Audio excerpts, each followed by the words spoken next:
in all of these technologies, how do you ensure that determinism exists? It's a big challenge. We're doing personal AI, all of this, right? Because I was in a conference on identity. Interesting, this is one of the key topics. So, but anywhere there is AI, how do you ensure there's determinism? It's not deterministic. It's going to be very challenging for the outcome of anything you want. Right? Yeah. See, what is the level of non-determinism that human beings very Okay, I'm getting a question from the audience. Can I park it? I want to just finish the diffusion models. It's a big topic, but I promise to address it.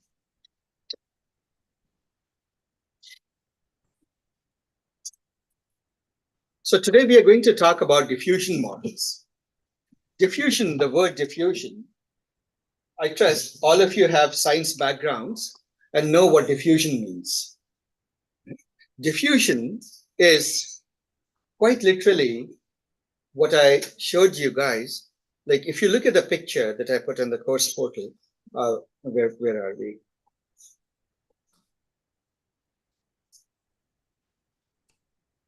A picture is illustrative, I suppose.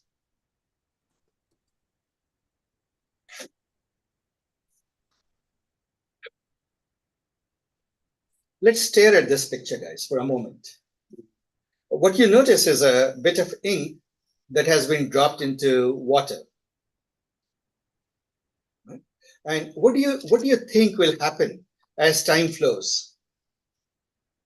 It will diffuse. It will diffuse, and after a little while, what's the equilibrium state that it will achieve? The water just becomes bluish. But at this moment, which is a state of non-equilibrium, you have clear distinction between where ink is and where water is. Does that make sense?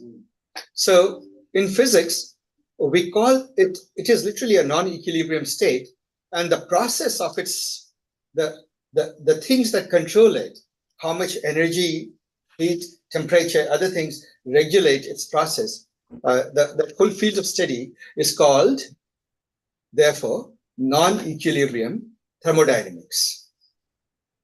Does the word make sense now? Non-equilibrium thermodynamics. Now, how is this relevant to us? We will come to that. And you can say that now you'll see more and more that just about everything that I'll talk about, you will see me bring in deeper physics theories. But in little bits, though, in understandable bits.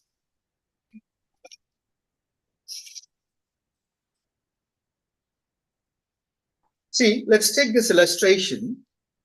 Suppose I have water and you put a drop of ink right here into it. Right? This is the beaker. And you have just dropped ink right here. Let's say this.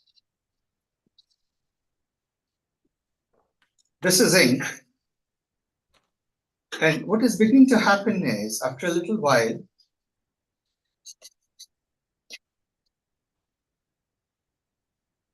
you see that some of the ink molecules, obviously, they start diffusing. Now, if I were to call this the time state x some time state, let's say x0, would you agree that if you were to look at the next moment, and I will use the word moment deliberately in a sort of a vague way, in the next moment, you would, which of these two things are likely to be true? Is it likely to be more or less like this?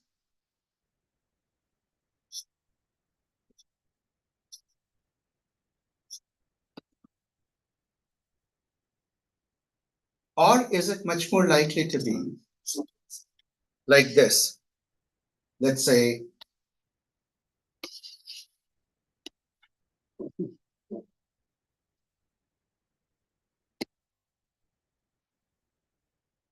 which of these two outcomes are possible? More likely, A or B? Yeah.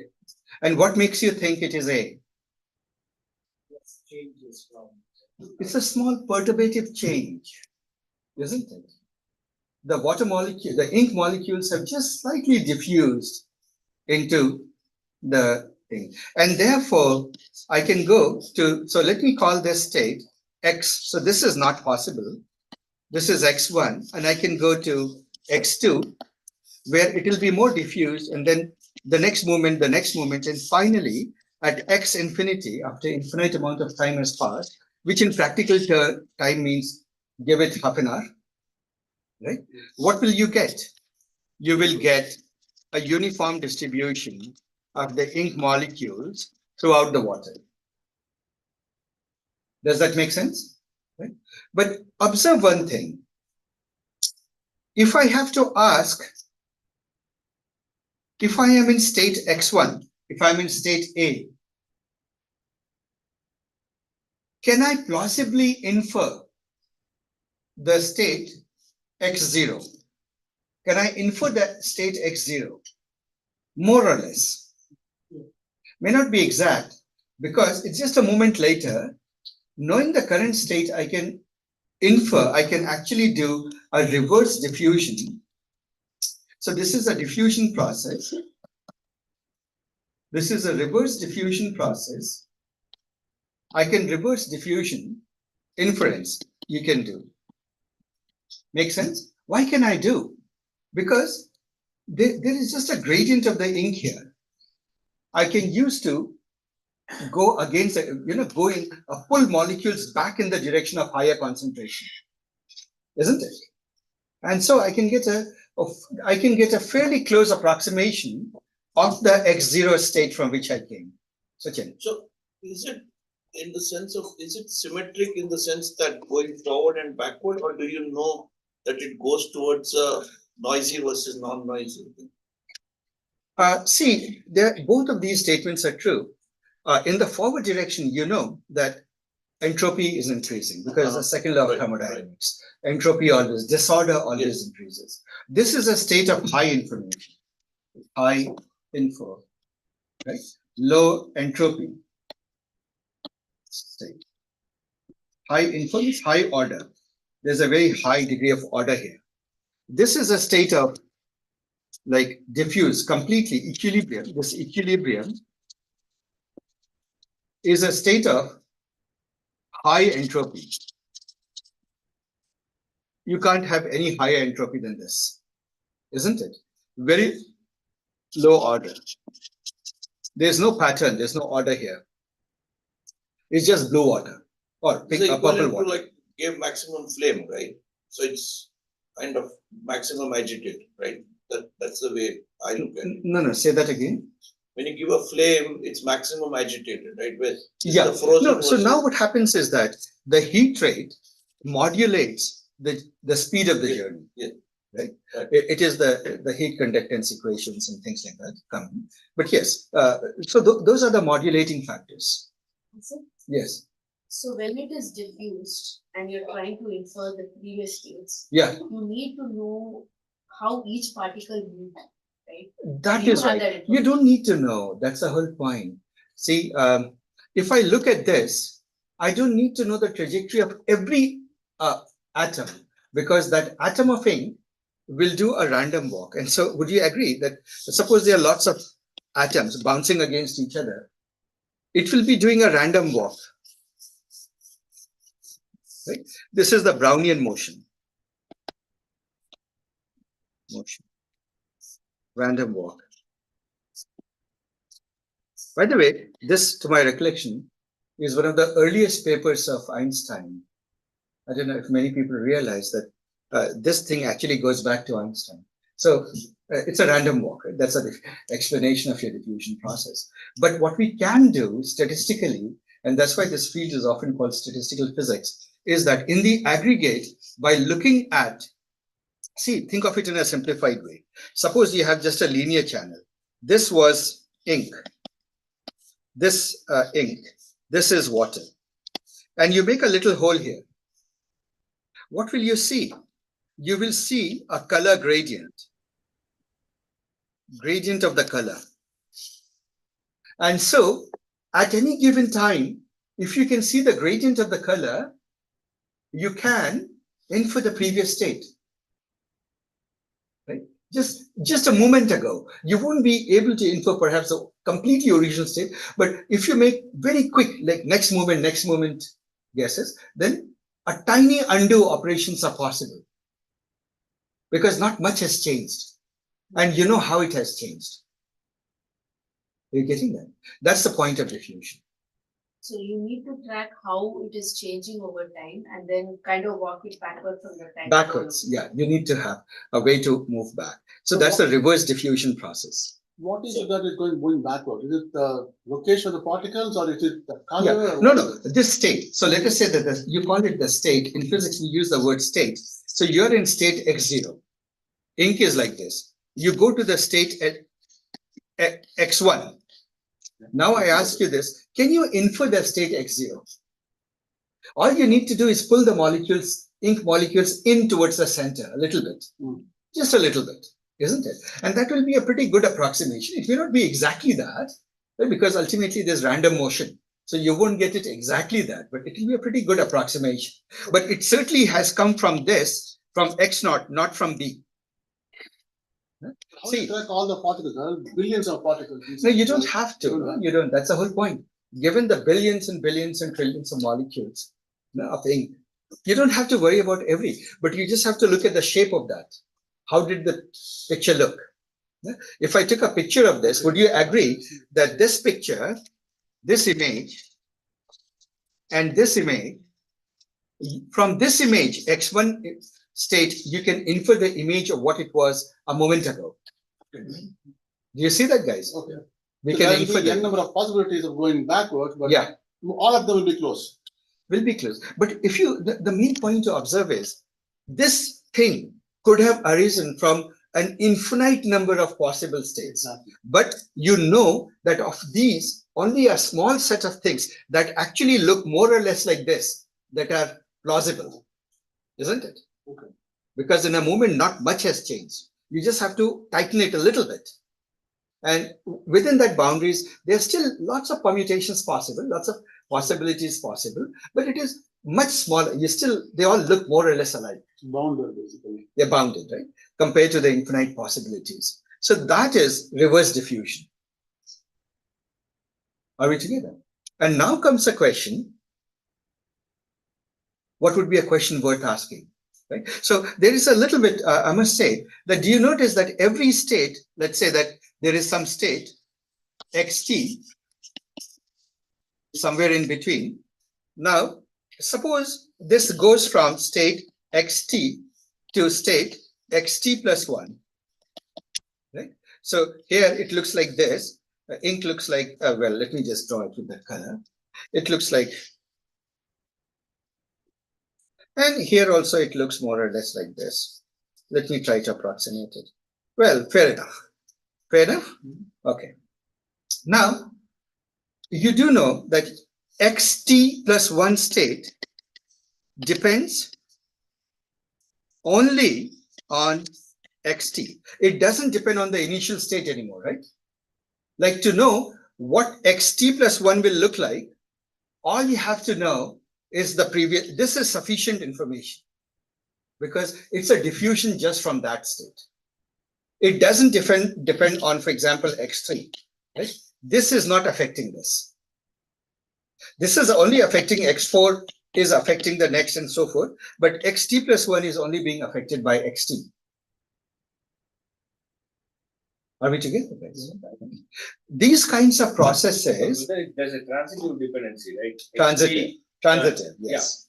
Yeah. xt is dependent on xt minus 1. Yeah. And eventually x3 will also be the cause of it, right? So that is right. It is the root cause over which diffusion has been happening. Right? So I don't know why I'm reminded of this joke. I saw it in a comic book when I was a kid. There's a father scolding the son. You people absolutely don't know how to do it right, you young people. Right? The right way to do it is this. Then his father is scolding him that you guys have totally lost how to do it right. The right way to do it is this. And the great father is scolding the same thing. And then soon, a few pictures back, there is a monkey sitting in a tree, ape sitting in a tree, saying that to his another ape on the tree. that you guys don't know how to do it right? So that is the root cause. So with the reverse diffusion model, we can go to our origin. Yes, if you can reverse diffuse all your mistakes that you are making and undo it, you'll become that perfect ape. So it means that, okay, if I have an infinite machine, then I can picture the universe and I go to the origin of the universe. Yes, you can do that. Right? So, well, there's more to it. See, this is non-equilibrium statistics. With the universe, you can't do it because it's a chaotic system. There's a whole chaos theory there, but let's keep that aside for now. It turns out that our solar system is a chaotic system. It's extremely sensitive to initial conditions. With just a small perturbation of the initial conditions, Earth would not have existed. So it's one of the most amazing things that it is like that. We are just one possibility in the universe. One possibility. We are just one possibility. Yes, exactly. It's just That's right. So anyway, so guys, this kind of things are called Markov chains. Markov chain is a chain of states in which any state st plus 1 depends only on the previous state and nothing else. Right? So I can give you, now this looks a little bit abstract. What is this whole business of Markov chains? So let me make it real to you with an analogy. So I know that not many of you drink, but if you were drinking, then you typically, what you do is you go to a bar. How many of you have been to a bar? So what do you do after you have had fun in a bar in the evening? Go home. More fun. That is boring. More fun. Go home is boring. What do you do next? More fun. Go to the next one. Yeah, when it is closing time in the legit pub, what do you do after that? You go bar hopping to a speakeasy, right? And then you have more fun. And then after party, the after party, right? And then finally you have no clue who you are or where your home is. Entropy is very high. What's that? Entropy is very Entropy is very high. And so then you start walking in some direction, intending to go home. All you know is you need to walk home. But suppose you are at this step, at step X naught, your next step could be of any size based on the size of your leg, right? In this region, it could be to any point based on how long your leg is. Is that right? Right? You could make a step here. You could make a step here. You could make a step here. You could make a step here. You could keep going like this. Right? So this is your life after speakeasy. Right? Anybody can vouch for it, first-hand experience? Yes. Good. At least some show of hands. So this is this drunken man's drunken walk. I shouldn't use the word man because it can be woman. Drunken walk is another name for Markov chain. Oh yeah, it's a homework exercise. Go realize it in real life today.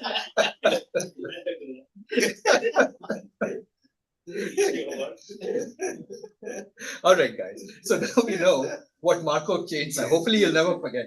Anytime somebody in a very serious face says Markov chain, remember it's you after speakeasy.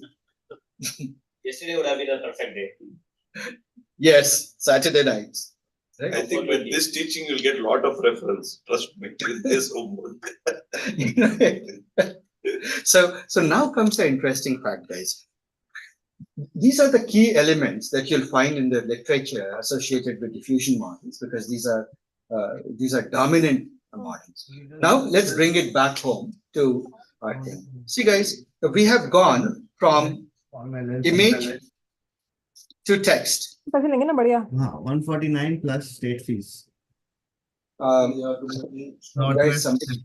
I mean, you don't have to go through them. You can just read the. So, image to text. How did we do the journey? You remember the landmark paper was clip? Do we remember clip? I said one question. Just Yeah. Bootcamp work. Mhm. So the next stage depends purely based on the previous. That is right. Wherever you are in a state of inebriation, Yeah. all you will do is you'll make a So random step. there is no external force which is acting. There is no external force that is there. I am told that in a communist Russia, there were rows and rows of houses used to look exactly alike because the cities were designed by the government, right, the colonies. So all the houses. So it was a real problem, and Russians loved their vodka. Apparently. So what would happen is late night, people would end up in each other's home to sleep. So, I'm not making it up. It was a known problem. So, all right. So, guys, remember that from image to text journey, we have given a considerable part of this boot camp to do. The first paper that brought about multimodality or that integrated an image into first landmark paper. There were many efforts, actually. I shouldn't say first, there were precursors to it. But the one that caught people's imagination and had a lot of impact on the industry was CLIP. Do you guys remember CLIP? Yeah. Right. What does CLIP stand for? Contrastive loss image processing. Pre-training. Right. There you go. Contrastive learning, loss, image, pre-training. What would you do? You would take, it is basically your sentence encoder, contrastive learning situation. You would take an image, you would pass it through a what? Let's say a VIT, right? VIT, swim, whatever. And you would get a vector of the image. You would take the text, you would take it to a encoder, let's say a BERT encoder, and you would get a text encoding, and then you need to create a triplet loss. Or what you want to do is create a vector embedding space in which VI and VT are close to each other. Now, the problem that happens is something called representation collapse. It's a problem, namely, the machine doesn't quite listen to the inputs. It keeps dumping all the points into the same part of the latent space. You avoid that by bringing in a random piece of text, right? Passing it through random piece of text also to an encoder to create vrandom and making sure vrandom falls somewhere far off. And then what you do, and this is your, literally this is your embedding space, semantic. And by now, guys, it must be looking like kindergarten stuff to you, I hope, by end of this course. What do? You minimize the distance between yeah. So what you do, the more formal, now I'll start using a little bit more mathematical notation. You want to find that model, argmin theta, which minimizes distance between Vi and Vt and maximizes, therefore, maximizes means minimizes the negative of it, the distance between Vi and random text. Does this look good? This is your model. Model is that set of theta parameters, weights and biases that give you this thing. Right? These two are close together and they are far apart from this random thing. Go ahead. So this is all to creating a model, right? This is the basis of it. So I keep hearing that a model has memory. A model has memory. Is it safe to say a model has memory? We are realizing recently it's called parametric memory. So the question that was asked from the audience, I'll answer it briefly because it's a little bit of a bigger topic. Okay. Can transformer models and these any neural network models remember things? On the face of it, you may say no. They're just weights and biases, they are being trained and so forth. But increasingly, that's not how clear the picture is. Two things are there. Any model in machine learning will just memorize your data if you don't train it with enough data. It will overfit. Memorization is the same as overfitting. Right? It will overfit to the data. Now, do LLMs overfit? Theoretically, of course they do. We are not training them enough. Even look at this, Llama 3, even the 8 billion parameter model, Meta just said, we have stopped training it. Why? The loss was still going down. Right?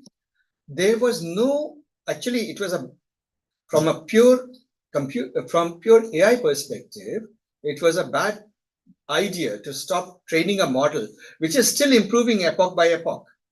Why did they stop? They have finite hardware. They noticed that, okay, it's becoming good enough, it's beating the benchmarks. Let's repurpose the hardware to training other models. Right? So they stopped. But should they have stopped? They should not have stopped. Right? If hardware constraints were not there, they should not have stopped. Whenever, like this is a classic situation where the training is not sufficient, but the data was actually quite good. They have used, I think, 5 trillion tokens or something like that. Yeah? Huge number of tokens to train the model. So you would imagine that there is not that much overfitting, but still there is over. We now know. In fact, New York Times case against OpenAI is specifically addressing this issue. Yeah. They found that you could practically reproduce the articles of New York Times with the right prompts. Right? So did they disclose the number of epochs in the Llama 3? Yeah, Llama 3 has been very transparent. All the facts are out. They're out. Yeah. And they're very open about the fact that they stopped. And they ideally they shouldn't have, but they stopped because they had to repurpose the hardware. So I was under the impression when you have the larger epochs, immediately the data, the model is so big that it starts to memorize right away. Isn't that? See, correct? let's put it this way. In the early stages, it's overfitting. See, think about it this way. Any machine learning model, right? Suppose you do a 10th degree polynomial, right? I can exactly fit this polynomial to the data. Right. Do you realize that it has exactly fit the data?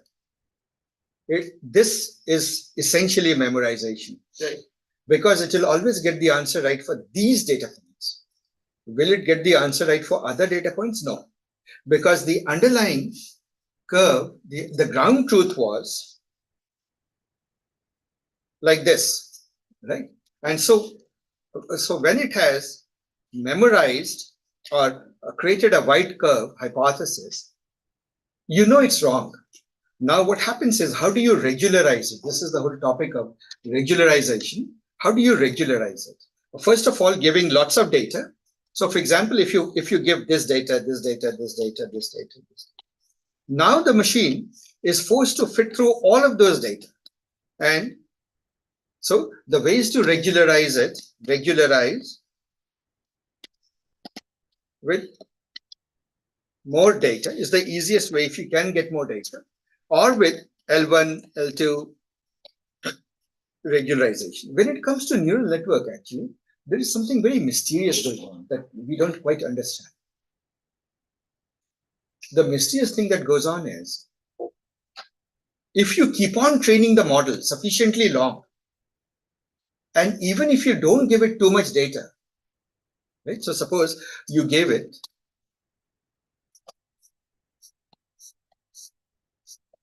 let us say that it started with a hypothesis like this. Let us say it started out with this. When you keep on training, what will happen eventually is, it will, with a complex model, reasonably complex model, you continually train on this data, it will keep simplifying itself. This is the problem of the double dip. This is a mystery of the double descent. There are plausible explanations for it, but we are not 100% sure why are neural networks behaving this way. Are we together? So there's a lot that goes on in a neural net. So anyway, let's get back to the main topic. So you realize that clip was the first image, text, joint embedding joint embedding model. Right? One of its effects was that its evolution, it led to blip 2 and lava architecture. What did they do? From an image, you could do complex text generation, describing the image. You could do question answer with the image. But what about the reverse journey? What about going from a text description to image? Now, there were some prior work, but that is the topic of today. There was some prior work that was done. Now, the work people did, and I'll just obviously not to disrespect, a lot of prior work that happened, but in the paucity of time, to focus only on the key milestones, in people's imagination, just as there was a ChatGPT moment, there was a moment when DALL-E came out. DALL-E came out. You remember that, DALL-E? Mm-hmm. Right? I wonder if it was a play on Wall-E, the movie Wall-E. So, DALL-E was using, now remember, how many of you attended my talk on a vector quantized variational autoencoder? Those of you who are taking the Tuesday class, etc., have done that. So it was basically a vector quantized, basically a VQ VAE variant called DVAE, but basically the similar idea. Remember, what does it do? It maintains a code book of 512, and it basically takes the image and writes a code description. That is its latent representation. That is your latent representation, right, of the image. It's a generative model. If you train it like that, then you can sample off it and get very realistic images. Now, on this, roughly speaking, I won't go into the details. You need just a text grounding. Some way, just like in Blip, etc., we did. Text grounding so that it knows it is a guided generation. It won't just generate any random thing. It will generate something that is associated with the text. When DALL-E came out, its iconic images were, for example, a chair shaped like an avocado. Or is it the other way around? Avocado shaped like a chair, I forget. Right? A sofa shaped like a sofa, or something like that, shaped like an avocado, or maybe was it a chair? Do you guys remember that? It's a chair. It's a chair. It was a chair. Yeah, a shape like an avocado. And then there was something like a daikon taking Tutu the dog, I believe, for a walk. Impossible things that didn't exist. And it could create very good images of that. That was when people realized the generative power of some of these ideas, some of these models. So if you think about it, VQVA and all of these are very deeply mathematical objects. And normally you wouldn't see, like people, math usually has an impact on real life in very visual ways. This was a very dramatic and visual way to have an impact. Right? Then people scratch their head and how in the world could you have produced something that doesn't even exist? The generative aspect of it. So anyway, we won't do the DALL-E 1. Then there came this paper which was based on the non-equilibrium thermodynamics. And I've essentially given you the argument. The diffusion model main argument I've given you, which was from the landmark paper, that said that you could train a neural network to sort of undo small diffusion states. Right? Now, let's think about it without getting into the technical detail, because the paper is a bit mathsy. Can it be done? I hope I've convinced you that it can be done, isn't it? Given you reasonable plausible arguments that you can reverse it. So the possibility is there. Do you know of a neural architecture that I've taught you fairly recently that can take a slightly blurry image and sharpen it? Because see, diffusion is slightly blurring it, isn't it? Denoising. Or denoising it. Have we done a good architecture for that? UNet. We were just talking about UNet. And now you know why I was harping on UNet in the morning.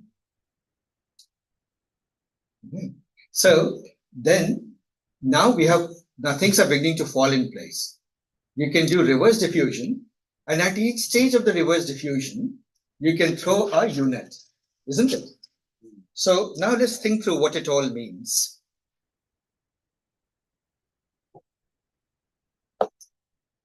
You have an initial picture. Now, all good pictures should look like our kindergarten pictures. What did they look like?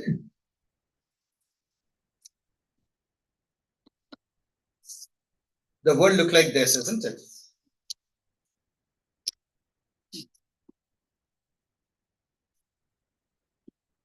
Anybody guilty of making pictures like this? All of us, right? And then, of course, not to forget a tree here.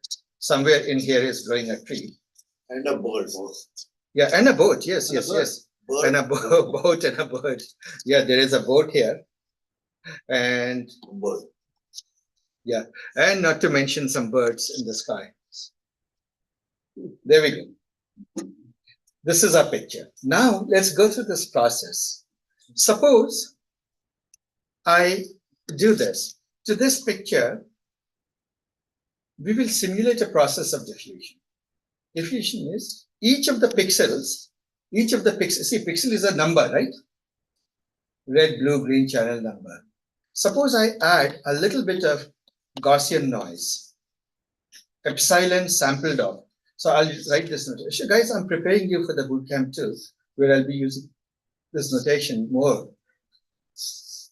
Can someone enlighten me? What am I saying by this weird epsilon tilde, this peculiar n 01?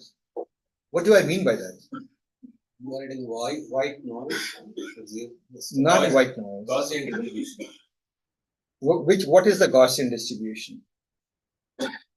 So let me decipher this, because this particular statement or expression pervades a lot of machine learning. Suppose I ask you to pick a number, let's say between some interval, -5 to 5, just for fun. You can do random sampling, right? Randomly throw a dart, it can hit anywhere on the line. Does that make sense, guys? It can hit anywhere on the line. And when it does hit anywhere on the line, then you say that you have done random sampling. Are we together? Now, suppose, and you hit on this line, or let me make it a little bit bigger to give you the intuition. Imagine that you have a rectangle. Now it looks like a dartboard, right? This is your dartboard.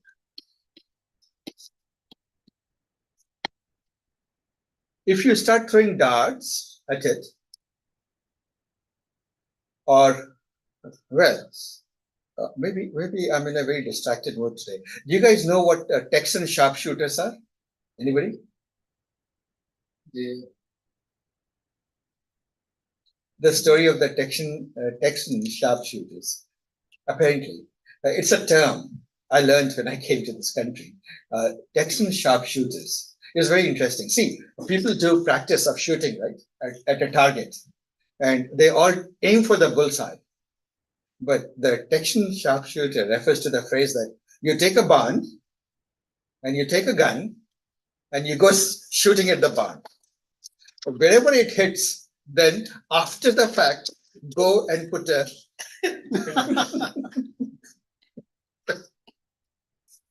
Oh my God. Target. You're paying targets there. So that's apparently a Texan sharpshooting.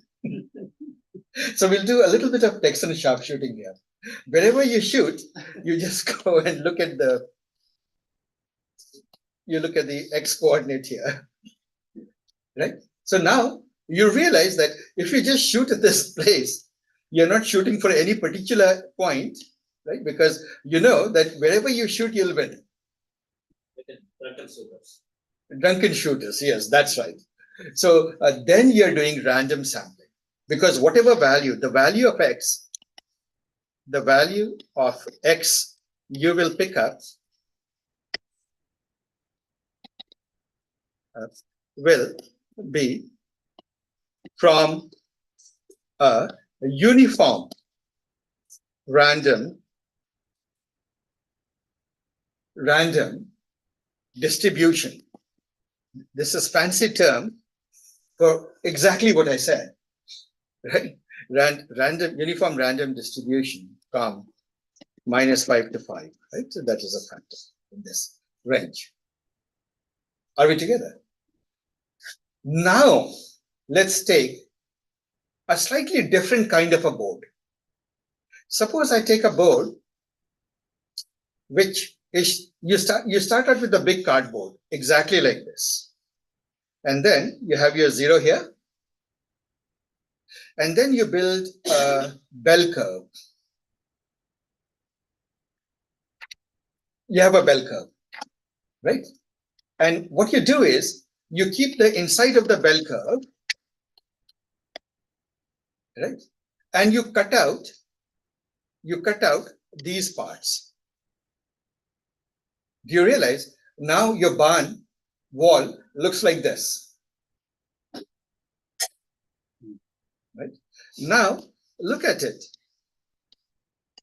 There is far more wood closer to the origin, isn't it?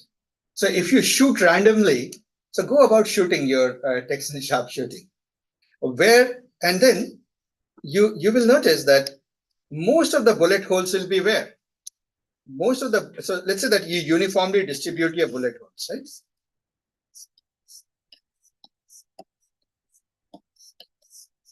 Here we go. You have uniformly distributed your bullet holes. Does it look like uniform, or am I cheating?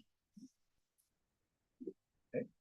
This is good. But when you look at the x-axis value, would you agree that there will be far fewer? Let's say there are only 3 values here. There are about 3 values here. And how many values are in between? Lot more, isn't it? So when you say that I'm sampling from a bell curve, what it means is you make a wall, right? A barn wall shaped like that. And then you go shooting at it. And wherever you shoot, you pick the floor value, the X value there. Right? That is called sampling of a normal distribution. So this will have some center, mu, and it will have certain spread. Right? So mu, it will have a certain mu and sigma squared. Are we together? And if you make a standard barn wall in which both of these values are, this is 0, mean is you call it the center, you just decide there is a center, and the variance of 1, then your X values are being sampled of the, so this peculiar n, see, look like this. When I write an n like this, do you see this nice curvy n, calligraphic n?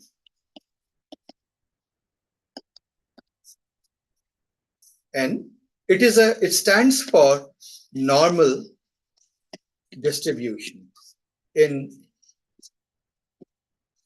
some d-dimensional space. Some dimensional space. Are we together? In some dimensional space. So we understand that now, guys, what a normal distribution means. And what sampling of a normal distribution means, right? Now you may say that, hey, this is all very intuitive, but how can a machine first build a barn and then go shooting at it. So, why did we move from that rectangle to? No, you still had your rectangle. So you had your rectangle, same barn wall, but I'm saying you cut out your bell curve, and then you go cut out the rest of the thing. Like you just demolish the rest of the wall. You keep only this part of the wall. Actually, Galton board would be a very good demonstration for getting that What board? Galton board. Galton board is, of course, very good that you know about it. Yes. Galton board. No, Galton board is a demonstration of the fact that when there is random processes at work, yeah, you get the bell curve. You get a bell curve. So it gets like Agitated. Yeah. No, here I'm just explaining what sampling of a bell curve is. Right? You just make a barn wall shaped like that. And by the way, this is true of this. So suppose I had a pointer, whatever distribution you get, right? So suppose this is a, let me say, this is a particular gamma distribution. Right? Let's say this is a gamma of x, gamma distribution. Same thing is true. Just make a barn wall of that shape, go shooting at it. Now, in practical terms, how would you shoot at it? How would a computer shoot at it? So this, guys, I hope you got the intuition, isn't it? What it means to sample. In practice, what you do is, you do this. So suppose you have a bell curve and you want to sample off it. There are many ways. See, there are smarter ways of doing it. It's called negative sampling and so on and so forth. I won't talk about that. Actually, what I'm doing is somewhat close to it, but there's a simpler trick. This is the peak of it. This is the peak. Pick a y value. Pick a y value uniformly from this. Suppose you took this value. Now decide to go this way or this way. Doesn't matter. Right? Pick one value wherever you hit the curve. Here you hit the curve. Come down, and what is the x? Pick the x. Right? It's called inverse sampling. Yeah. You pick any random point in the y and pick the corresponding x on the curve. Right? A little bit more abstract, but it will give you the same result. It will sample from that distribution. Right? Leaving that aside, now let's get back to our thing. Why this long digression into that? Suppose I take a pixel whose value is some value, right? Let's say that the R value, green value, and blue values are there. So just one question. So the normal distribution 0, 1. So 0 is mean and 1 is the variance. One is the variance, yes, we do know. And so let's just look at the red channel. What I can do is, this entire picture is just a grid of numbers, right? These are numbers, isn't it? A picture is a pixel, is made up of pixels. Each pixel is just a floating point number. Machine sees it as this number. And all you're doing is, you are saying that given x naught, I will add epsilon, a tiny bit of noise to it. That noise has been sampled off the Gaussian distribution. So now that's a concept. Now let's move forward with that concept. I have this picture. Right? Here we go. This is my x naught. I add a little bit of noise, I sample from the normal. I get x1. I keep adding noise. Again, I sample from the distribution. Right? I keep sampling of the little, every step I keep doing it, but tiny little noise I add. Right? Also, you do this for every pixel. Every pixel. Shake up. Basically, you're saying is just fudge the value of all the pixels. So what will you get? The picture will start getting grainier and grainier, isn't it? We'll start. These are what? Small perturbations. Small perturbations at each step. You're introducing small perturbations at each step. And as you keep doing that, in the asymptotic limit of x infinity, what do you get? Pure noise, right? You would have no idea what this picture came from. What was the picture? Your hills are gone, your sun is gone, your river is gone, everything is gone. Right? They all disappeared. Well, now what? But then we bring in the magic of reverse diffusion. So suppose I'm here at state xt, where some outline of the hills and river and is still there, right? And I add a little bit. Let's look at some in-between stage, and I go to xt plus 1, right? And now it has become a little bit blurrier hill, blurrier river. I'm at this. So this is valid, right? Only in the asymptotic limit will it be pure noise. Any state before that asymptotic limit will have some amount of information, some amount of noise, isn't it? So now what can I do? I can say, let's do the reverse. Now I'm going to do the reverse journey. How can I do that? I can say, take xt plus 1 and put a umap in between. Are we together? If I umap in between and I say go denoise it, what will it do? With some luck, it may not get back to xt, but it will get some approximation of xt. I'm making it wear a hat. You notice that? Xt hat. It's plausible, the most plausible state it has come from, right? Which will be a close approximation to xt. Would you agree? If it is just a moment later? Yeah. So when you're adding the noise, the Yeah. epsilon, is epsilon going to be purely positive or will be positive or negative? Oh, it's positive and negative, sampling off the bell curve. So if let's take the RGB value, right? Let's say RGB value of a pixel P is this. Let's take some concrete values. I'll take values from 0. Let's say that it was 15, it was 110, and it was 207. Add a little bit of a Gaussian noise. This will become probably 14.5, let's say, right? It may decrease. This may become 120, 1.1. This may become 207, maybe 208.2, a little bit higher. But these are all minor perturbations around the value. Make sense? Right. So you're just shaking it, but the human eye, it won't be able to make out every tiny step. But if you look 20, 30 steps across, one will look grainier than the other. Right? But if it is very tiny noise addition, the UMAP should be able to clean it out. Make sense, guys? And so what we can do theoretically, that see, we know that in between stages, we can keep reversing and getting back to the original, or some estimation or some guesstimate of the original picture. Isn't it? And the sampling you have to do from the Gaussian family of curves, or You should do from the Gaussian. and that's kind of that preferred, or No, the reason for that is, it turns out that you do it simply because it's easier to train the model.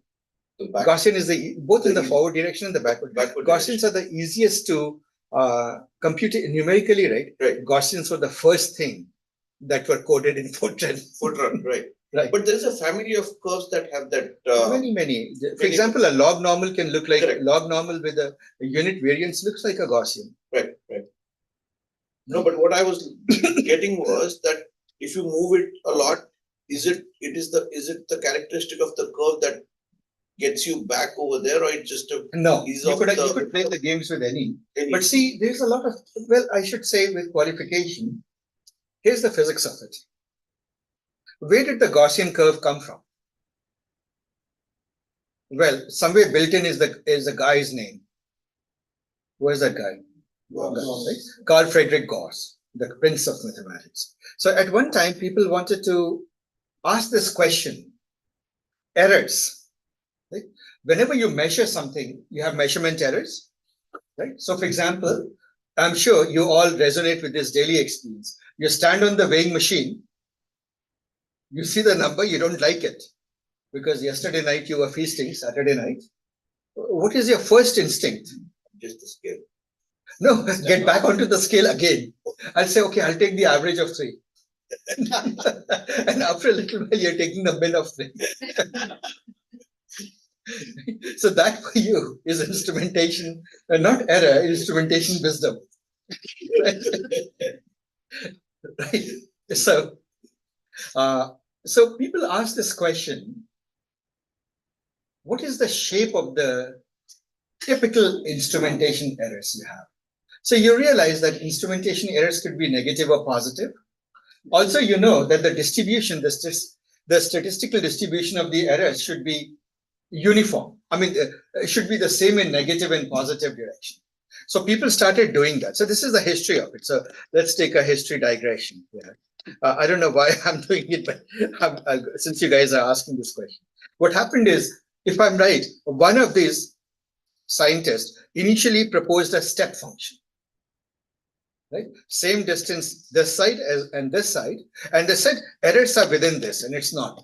It has an obvious flaw. What makes this error just here, this much error more likely, and this not likely at all? Right? So then I believe it was Laplace or Legendre, one of these two. They said, no, no, no, it has to be like this. Right? And then people said that, okay, something is not quite right. Around zero, this point is not differentiable, right? Something is fishy out here. It's not quite there. So then people said, okay. Also, people noticed that what you would really want is a shape. And guys, this is how discoveries are made.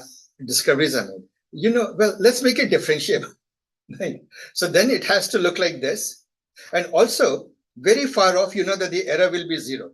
There should not be a complete cutoff at some one point, right? So let's make it gradual, and let's make it like this. So now this begins to look like an error. You can actually do that. The question is, what is a good equation for it? So first of all, if you remember your basic algebra, if you make y proportional to x, it will be a disaster. Why? Because that's an odd function, right? It is not symmetric with respect to the origin. So an easy way to make it even function is square it, right? But the trouble with square function is it increases as you move away from the origin. You don't want that. So then how about this guy? Right? Now this began to look very nice. And Gauss was delighted. This is literally the reasoning people go through. These equations that look scary actually have a very simple origin. Now I do this and it begins to look like this shape. Now I need to convert this into a probability. Right? Now let's introduce something. It's around zero. You also realize that some instruments have more standard errors, some have less, some are more precise, some are more imprecise. Isn't it, guys? So we need to include that also, right? So we need something to do that. So let's bring in that scaling factor, right? And we will do that scaling factor by doing sigma square. Are we together? Then comes sigma square is a variance. No reason. I could have just called it lambda, right? Now there's a problem. If I want to convert it into a probability, if I write it as this, e to the minus x square over sigma square, then it turns out that I also want this constraint to be equal to 1, isn't it? Now you stare at this and you realize that it doesn't do that in this particular way, right? You have to then do a little bit of adjustment. So you say, what is k? You put a k proportionality constant there. And now you integrate it, right? And when you do that, you realize that what you come up with is that the real shape of this has to be e to the minus x, right? X over square over 2 sigma square, actually. So sigma you have to redefine as 2 sigma square. Right? And 1 over 2 pi square root. So this is, from here to here is just pure mechanics. Fiddling and making it right. Making this equation work. Because that's a constraint you put on that. Right? Probabilities have to add up to 1. And therefore, all of a sudden you're looking at this a very, what most people consider. And then of course you can move the origin here and there, right? So the way you look at it is that, see, there is a thing called x minus mu over sigma. What is it? This is called the z score, right? And what you are basically saying is probability of x is the same as basically 1 over 2 pi square root. And by the way, here is sigma squared. E to the, like, if in terms of z, in terms of the z score, e to the minus z square over 2. And why is that? Because when you integrate it, it will vanish. Now, how do you know that e to the minus x square or e to the minus z square? What is the integral of this? How do we know that? Anybody remembers the calculus? How about this? Log x. You want to see the derivation? It's very easy actually. So what you say that, z is a dummy variable. While I'm at it, why not make the problem doubly hard? Easy. I can multiply. So whatever this integral is, I, right? I can do I square is equal to this times it, and I can just do a change of variable. It's a w square over 2 dz. It's the same thing, right? Both of these are I. Just changing the dummy variable is not going to do anything, isn't it? Basic calculus. I could have. And now what does it look like? Right? It looks like minus, well, let me actually use x here, just to illustrate. I can use the dummy variable x and I can use the dummy variable y. Right?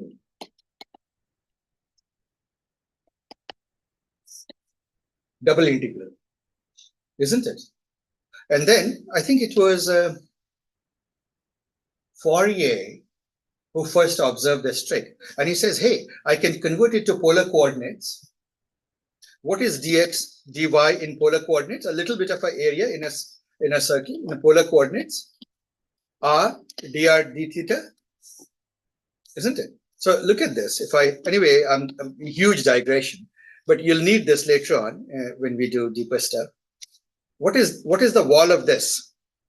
This is d theta, right? And how much is this? R dr, right? R dr. So this is it. And so this integral becomes e to the minus r square r dr d theta. What is the integral of d theta from 0 to 2 pi? 2 pi. Now you know why 2 pi came in here, right? And integral of e to the minus r square, right, over 2 and r dr, this part. Now what is this? This is nothing but integral of minus r square d of this, right? With a change of variable, you realize that this answer is therefore just equal to 2 pi. So if I square is 2 pi, I is square root of 2 pi integral. And therefore, that k that we were looking for is 1 over 2 pi. That's it. Literally, this is, we went through the whole derivation of Gauss discovering the equation for noise, the most obvious equation for errors. You see how it is, guys? I don't know. Did you have fun? Yeah. So the point that I'm trying to make is Gaussian noise or Gaussian errors is at the heart of machine learning, at the really core of it. And you just learned how the history of how it came about. So now let's get back to where we were. We are adding Gaussian noise and then we are removing it using a UMAP. We can do that, right? So you can say, well, you know what, there's a bit of cheating going on here, because I can do it from an intermediate state, xt plus 1 back to xt, where there is some information there. But in the asymptotic limit, at x infinity, what do I have? Noise. So if you apply a UMAP, what will you get? Nothing. UMAP will say, well, I don't know what it is, isn't it? You don't want that. Make sense? So what you need to do is somehow shape it.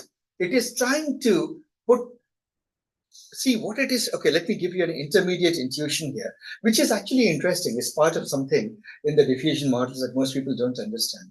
See, when you go from xt plus 1 in the reverse diffusion process, reverse diffusion,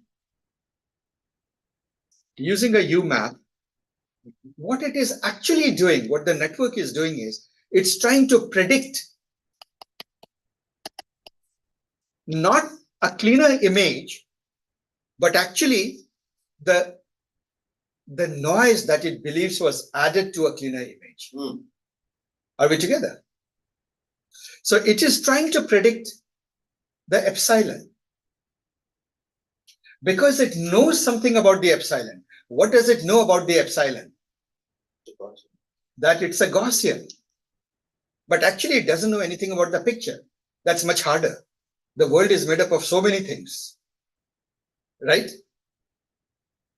It's trying to infer the epsilon. And then what you do is you say, what is xt? So then how do you get to xt? The previous state, the cleaner state. You get it to by, you would say that it is xt plus 1 minus epsilon. Makes sense, right?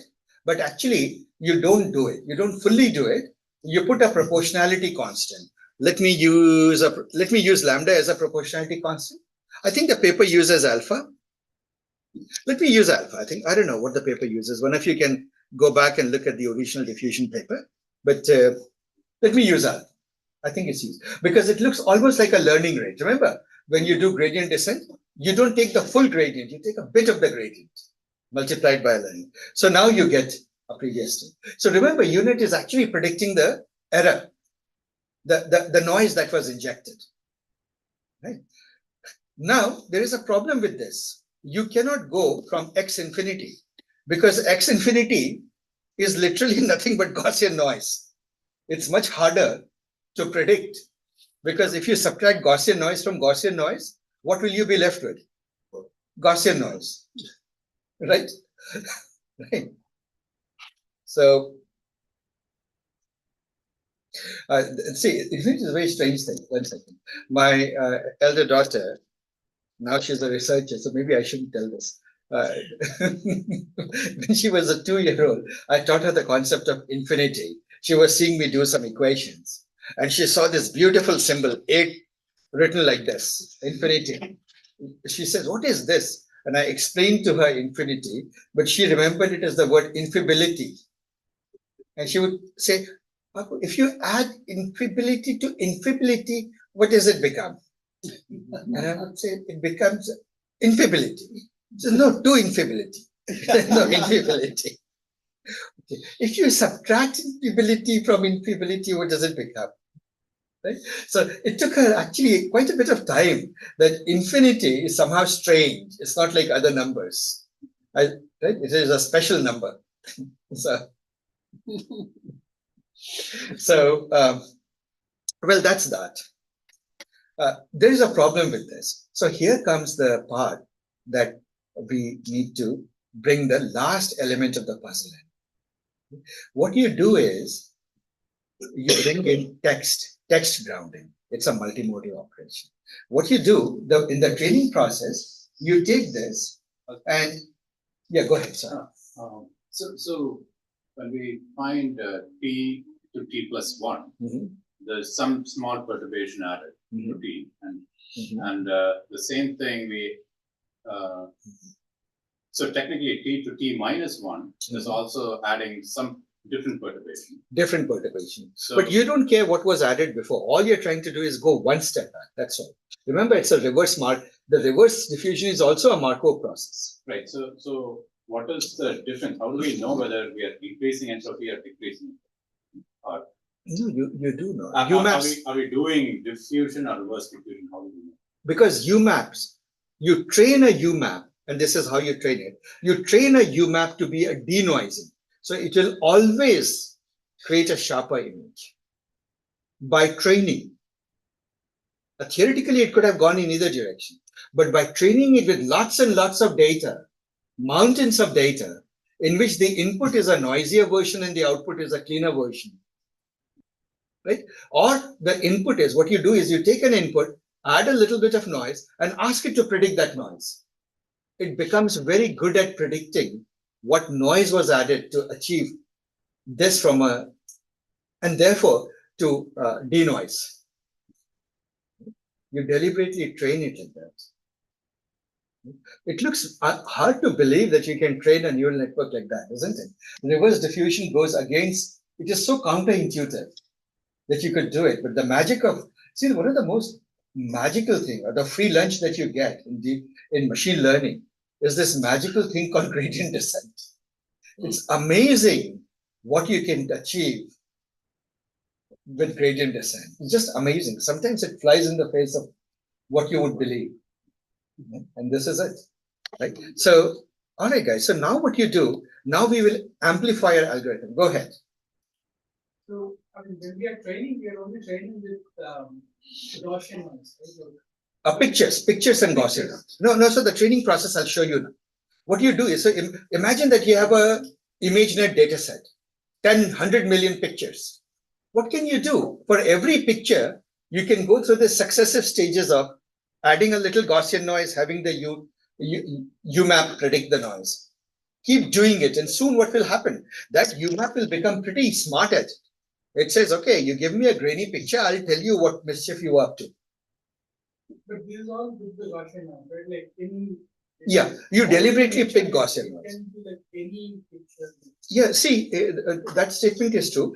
I'm doing it at this moment specifically in the context of diffusion models, but more broadly, a UNet or a denoising autoencoder and UNet can denoise a grainy picture, irrespective of whether the graininess was Gaussian or not. You can add salt and pepper, like normal uniform distribution noise. It will clean it out. It's very smart at that. These things are very smart. So yeah. I have another analogy for it. Remember in Diwali time you have the Rangoli? You create some picture, right? Yeah. Some flower and something like that. Yeah. And now imagine you just take a glass thing and just shake it up. Yeah. What you get is just mixed up colors, right? Mixed up colors. Now you tell some kid, hey, make a rose back out of it, whatever you started with. They will be able to get all the red together, but the guided part has to be there. That you have to create a rose. You have to know what it is. So from that noise, you know that you will make whatever was the original thing you started off with. Right? That's right. Yeah. Since you speak of Rangoli, it reminds me of a meditative practice. Yes. That exists in Buddhism. Yes. Different forms of Buddhism. So if you go into a retreat and I lived in the Himalayas with the Tibetans. Right? So the Tibetan Buddhists, that's where I grew up all through my childhood. So the Tibetan Buddhists have and actually if you look at my face carefully, you'll realize that I have a lot of the mountain people, the Himalayan people in me. I'm part Nepali, part Indian. So the Tibetans have a beautiful custom. What they will do is they will, with great effort, make a beautiful Rangoli pattern on the floor. They'll spend days. It will be utterly beautiful. And guess what they will do the moment it gets completed? With one stroke, they'll do that. It's supposed to teach them, apparently, the impermanence of everything and non-attachment.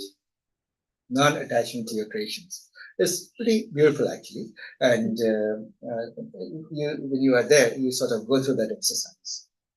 So they do that in Japan also. The tourists come, and by 4 o'clock, apparently the wind also come and it takes it away.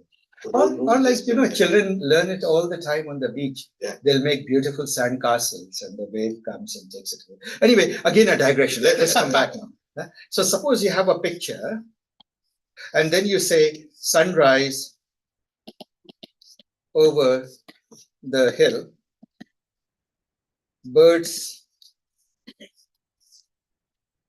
in the sky, right? Birds in the sky. Now, think about it this way. This is text. I'll hereafter refer to it as text, right? And this is an image. Now what you do is you modify the UMAP. The UMAP, the traditional UMAP that you remember, was made up of like a journey like this, right? Smaller and smaller representations, a feature map extraction, and deconf. That's how we think about it. But now what you do one extra bit. You throw in an attention head. An attention head.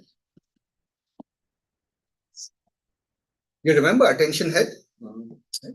You throw in an attention head. What the attention head does is that, see, this part of the journey is happening. You have an image encoding, right? But you also have a text encoding. What will the text encoding become? Tokens, right? T naught for this. And they will go through a transformer. You pass this text through a transformer. What will come out? You will get the attention values for the first one. First of all, the CLS token, then the first token, the second token, first token, second token, and so on and so forth, right? To the AN token. Make sense?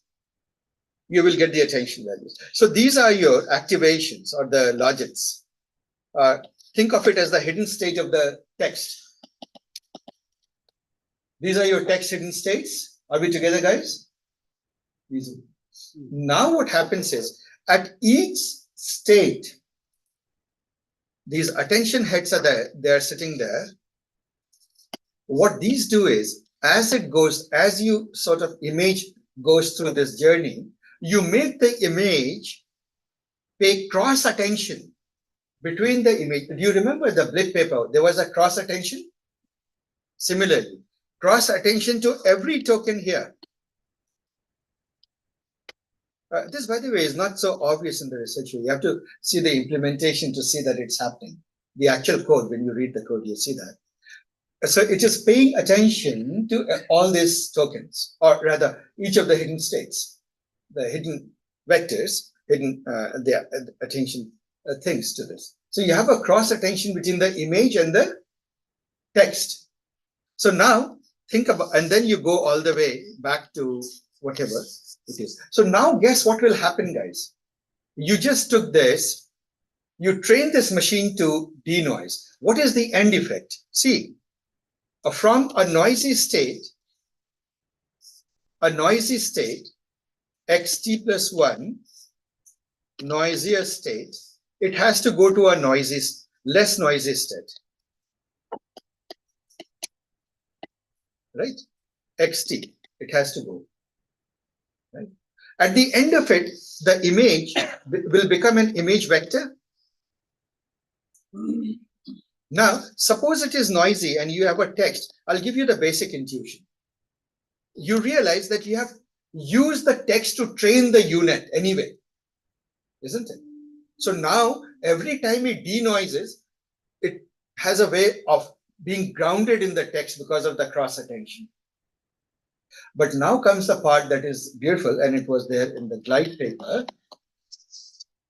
I'll post this research papers. So because it's a deeply technical topic, guys, I'm not giving you all the details of the paper, but giving you the big ideas.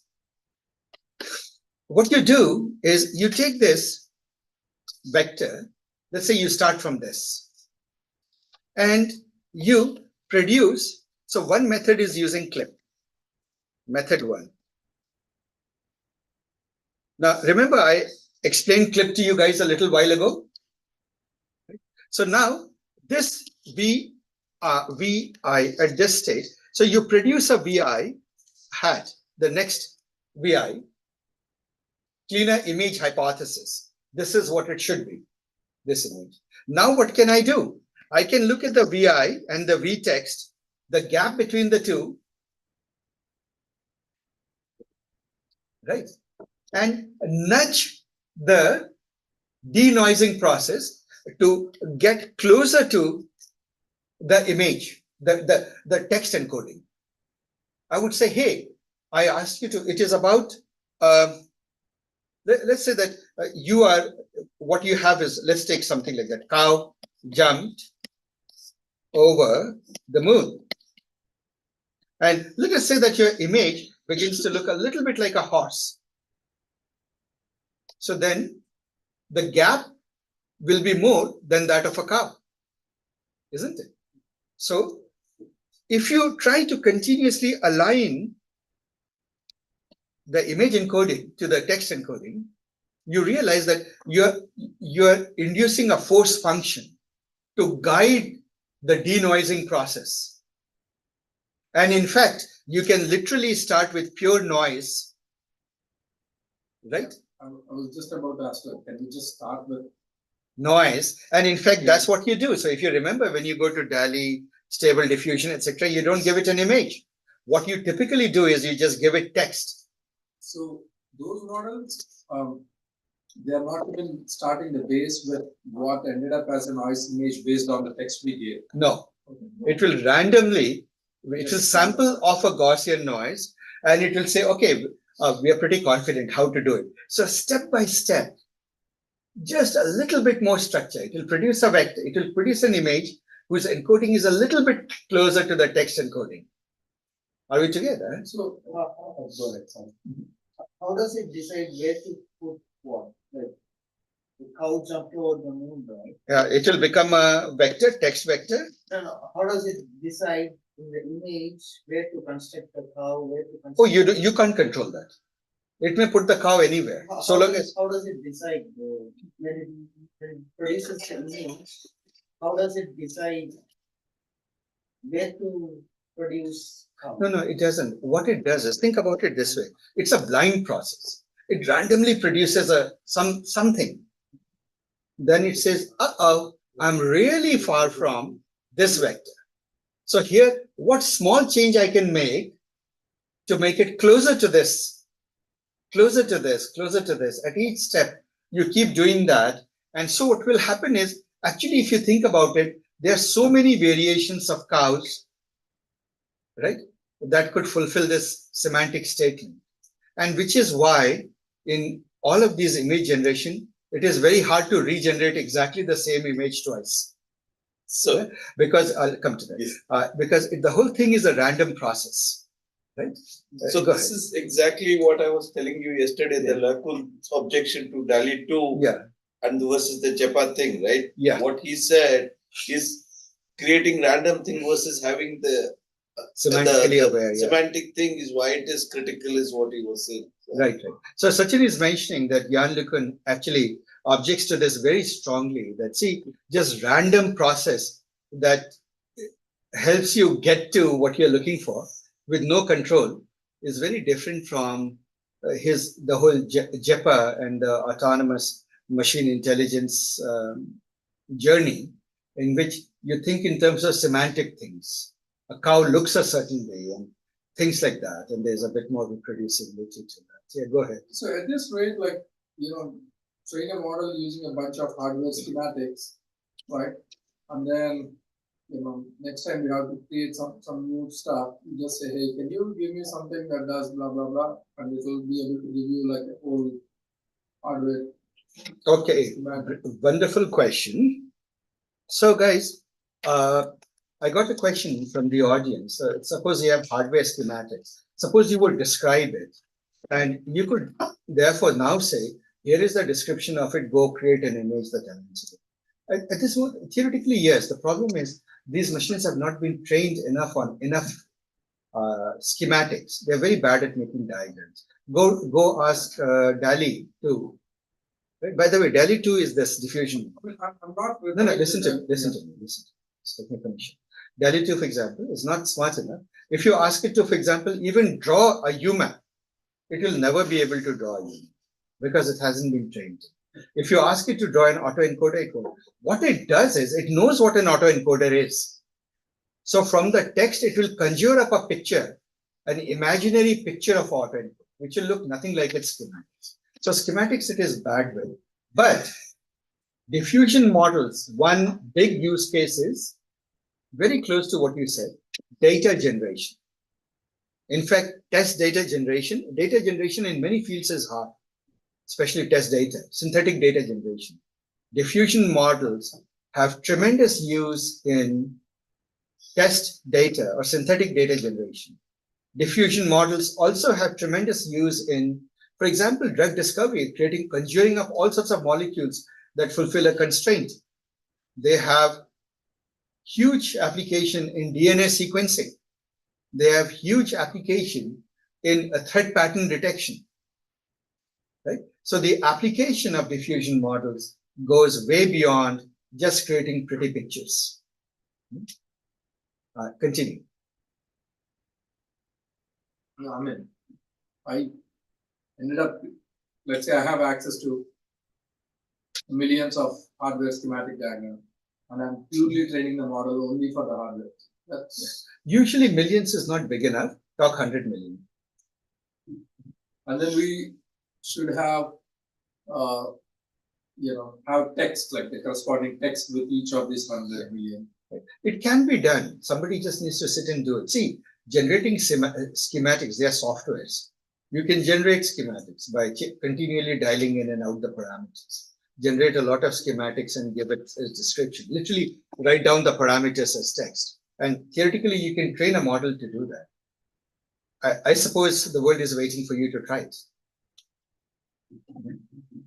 But it's doable. I'm being serious. It's doable.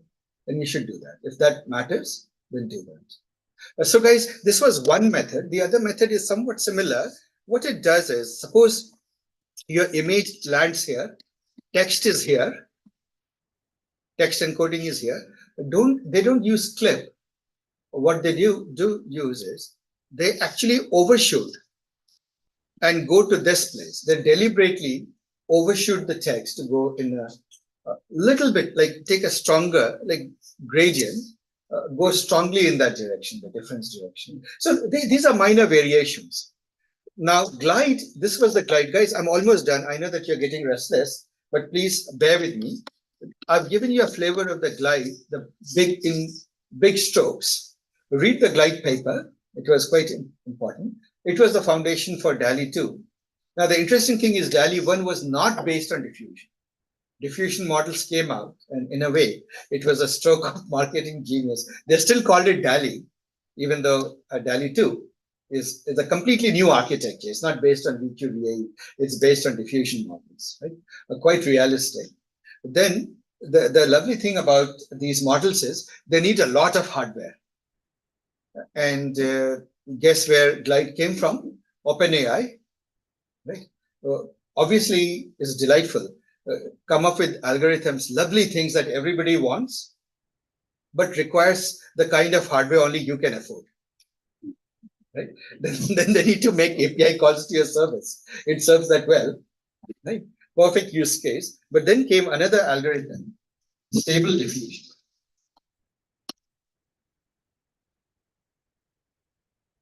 Stable diffusion. What does stable diffusion do? What it said is that actually we need one more intellectual leap. See, we cannot create high resolution image unless you have access to big clusters, right? Because you're working in the image space, you're encoding the image, etc. directly. Don't do that. Instead, what you do is take a high-res image, let's say, right? And then use an encoder to create the most meaningful lower dimensional representation in a latent D-dimensional space. Are we together? Just plain encode it, the best encoder to capture all the information, right? And then do all the rest of your UMAPs and UMAP journeys, etc. in between. UMAP plus attention journey in between. Do that, right? When you have denoise, little bit of denoising step.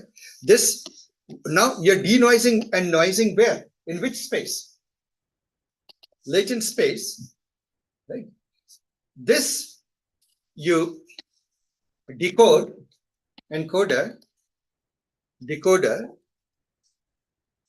you get your high resolution image. And while you are at it, why wait there? Do super resolution. Use one more super resolution step, or For example, you could use one more UMAP or any super resolution technique to get to an even higher, really high res picture. But now look from a hardware perspective. Going from high, this is a whole series, this is very achievable. There is no transformer here, right? It's just CNNs and feed forwards and so forth, right? Feed forwards, etc. Computationally, you can do it on your 40x. Attention is transformable, right? Come again? The attention is transformable, right? Attention is transformed. But last No, but see, so I'm coming to that. So suppose you come up with a very high resolution image. Let's say that this image is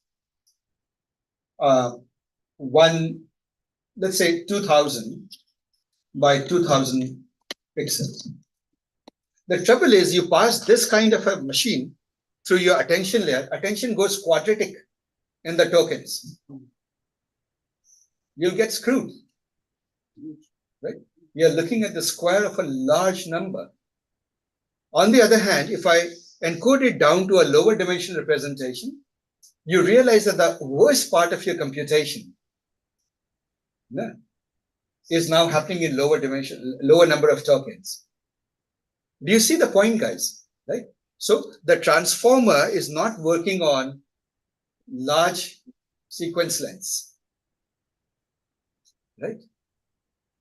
So that is the main point. And when Stable Diffusion came out, you could suddenly create beautiful pictures on commodity hardware. Well, commodity is in the eyes of the beholder. Like commodity still means $2,000 worth of 4090 or 3090 or something like that.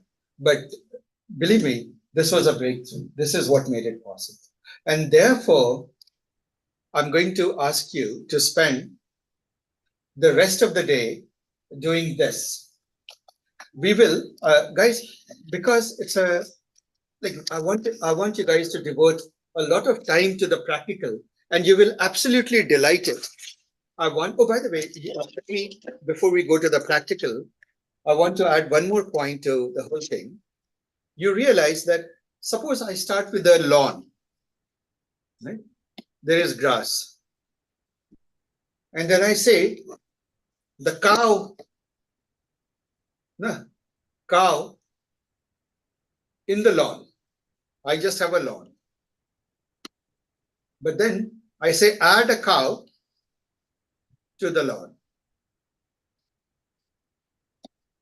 So now all you have to do is go to a journey from lawn to cow to the lawn.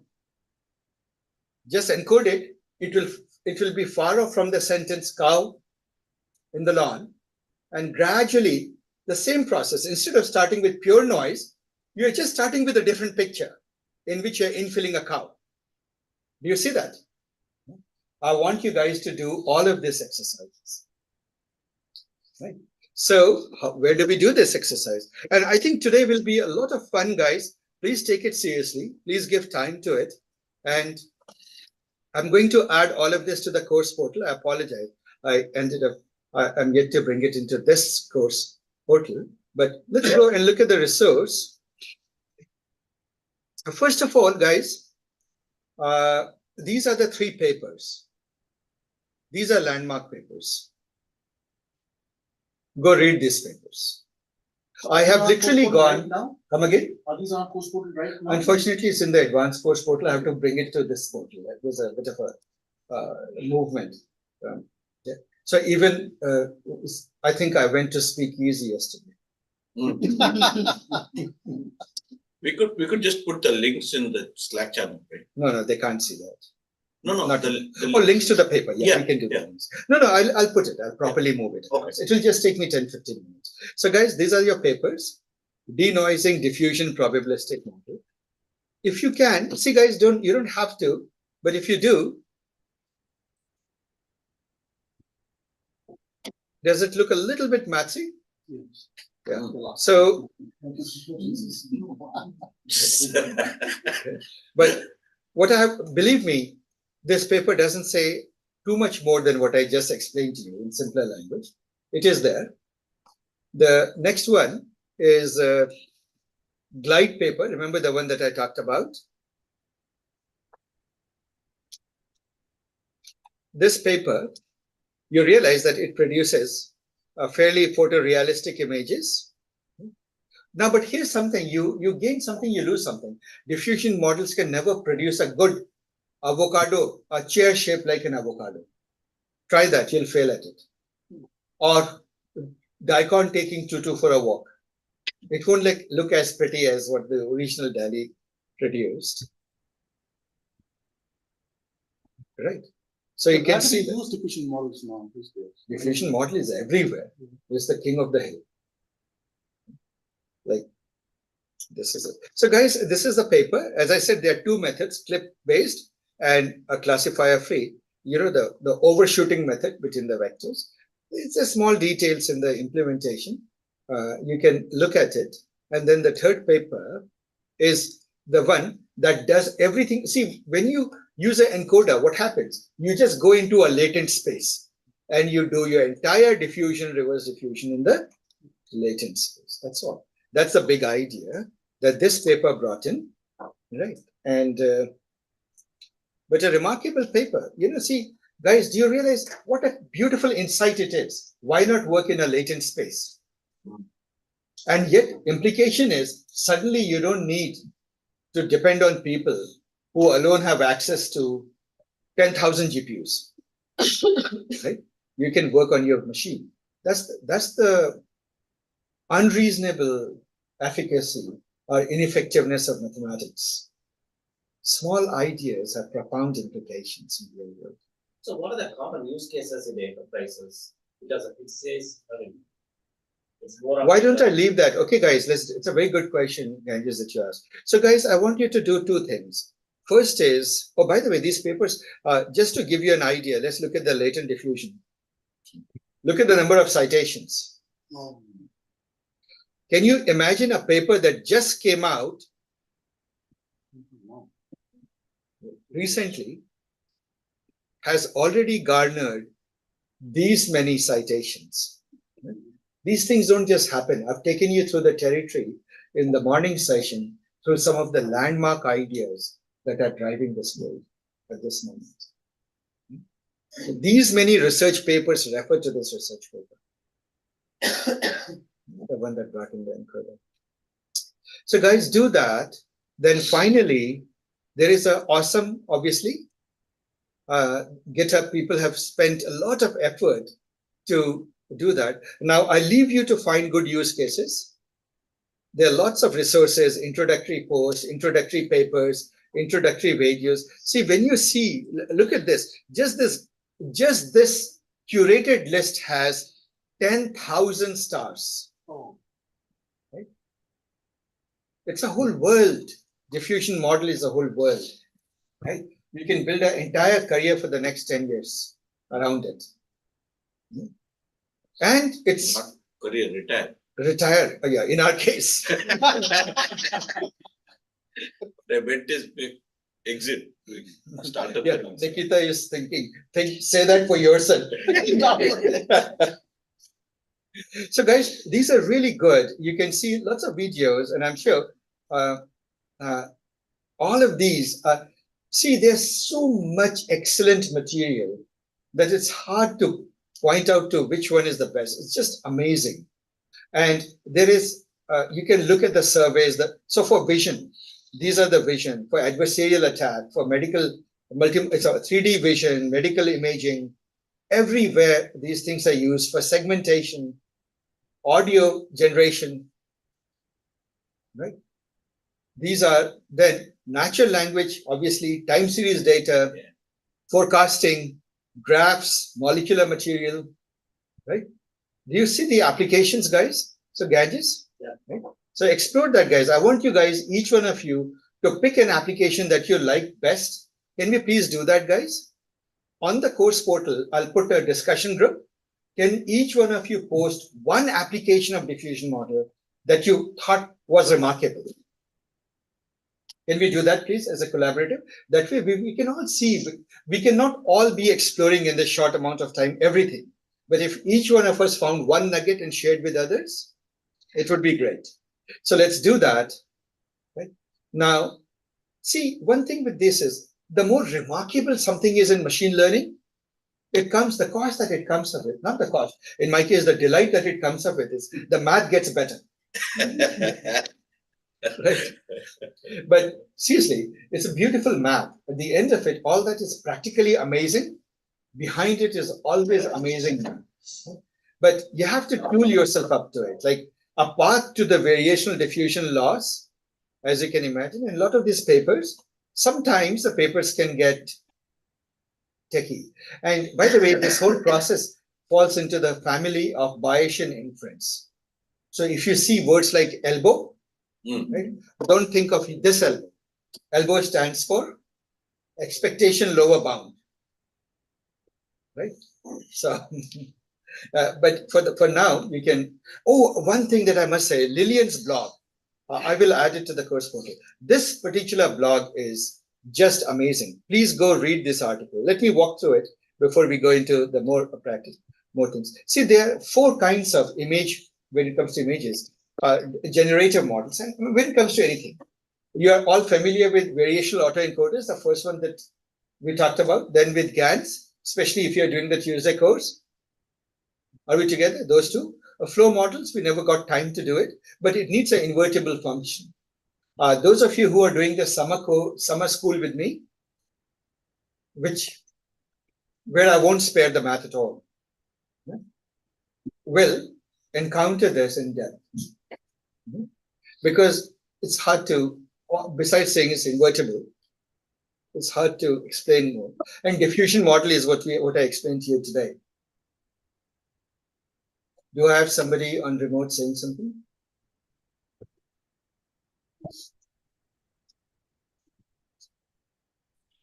All right.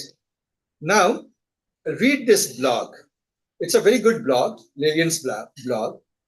I will add it. So you see the forward trajectory, right? Suppose you take this shape. What is happening?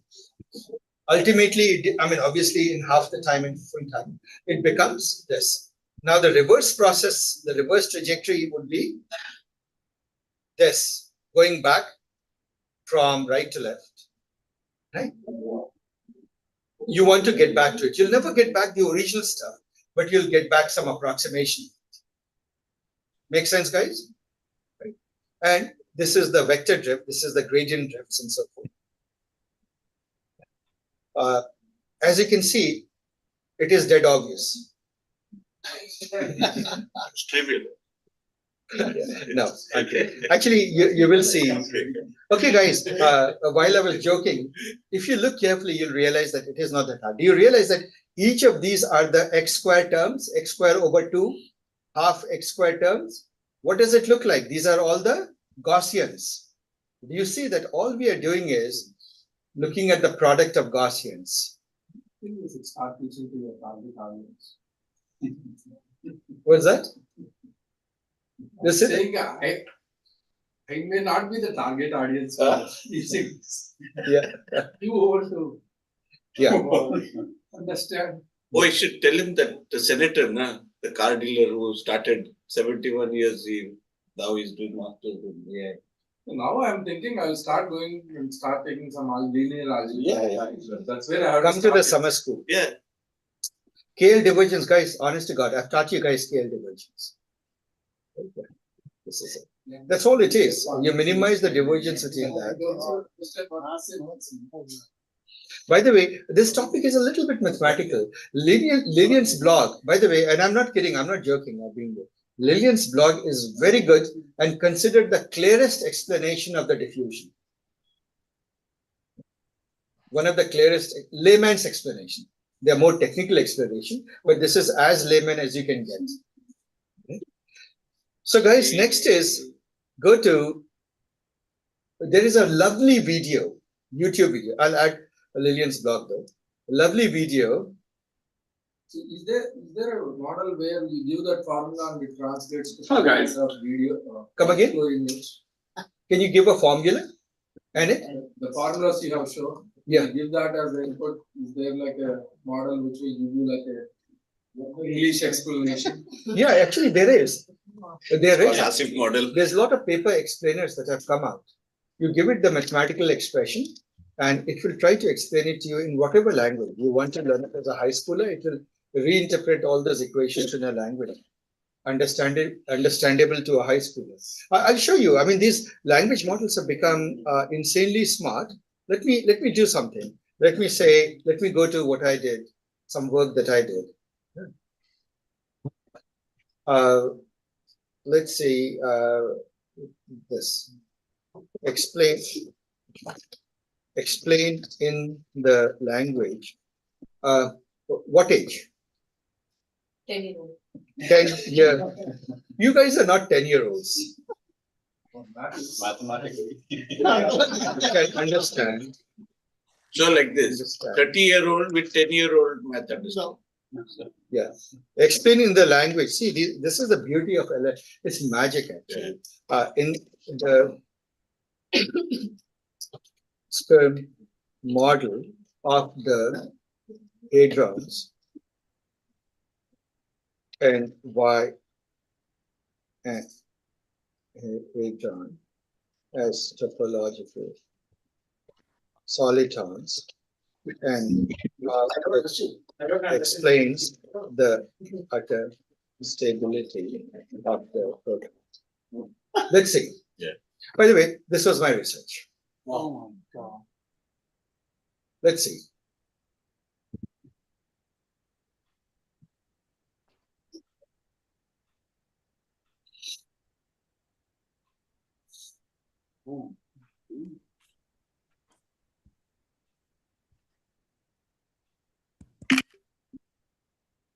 And at the end of it, it gets to the gist of it.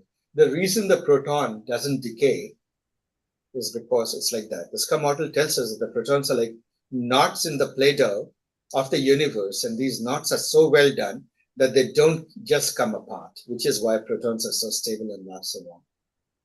Now it gives you the explanation. So is that a fair representation? It's a fair representation. I think so. I read through the whole thing. It's obviously oversimplified for a 10-year-old. Now, explain it to a professional theoretical physicist.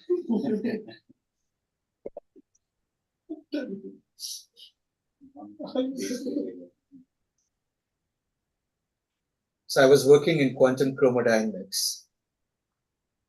Yeah, as if this is very obvious to us. It's so simple.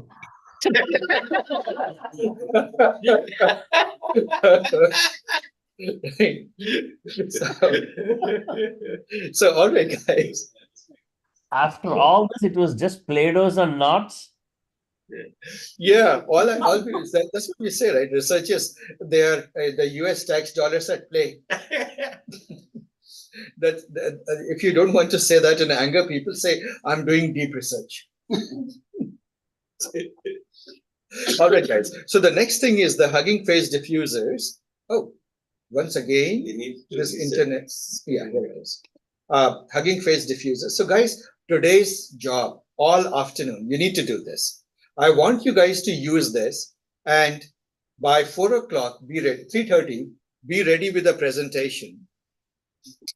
Is 2 hours enough? It's 1 o'clock now.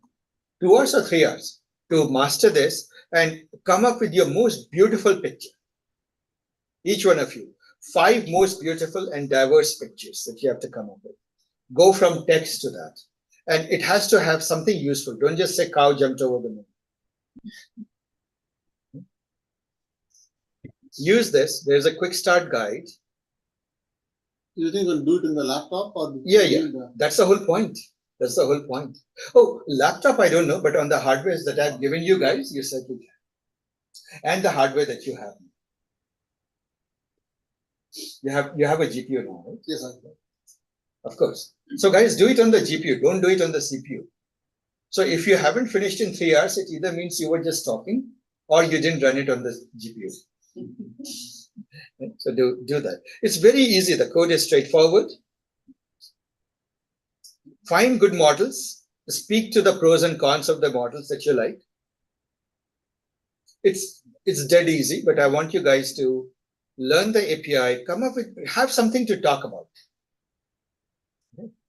And then I want you to also see a stretch goal, read about training a diffusion model. How would you train a diffusion model? Read about all of this, do its fine tuning, etc. This is a whole field, guys. Huh? You realize that just the documentation of diffusion in Hugging Face is huge. Yeah. This and the website you have to give an overview of the areas, right? That is right. And let's just say best of the diffusion images. Let's see if somebody has created it. 40 amazing art examples created by Stable Diffusion. Let's look at it. How many of you would say this is awesome? Right?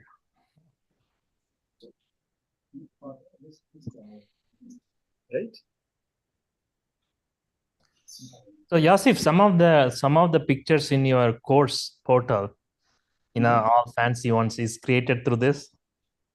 I'll let you figure that out. Okay. Of course, I think, but yeah. Now, in my case, I happen to have a license to the entire stock portfolio of Adobe. Oh. And because of that, I get it. But it is true that a lot of the pictures in Adobe now are generated.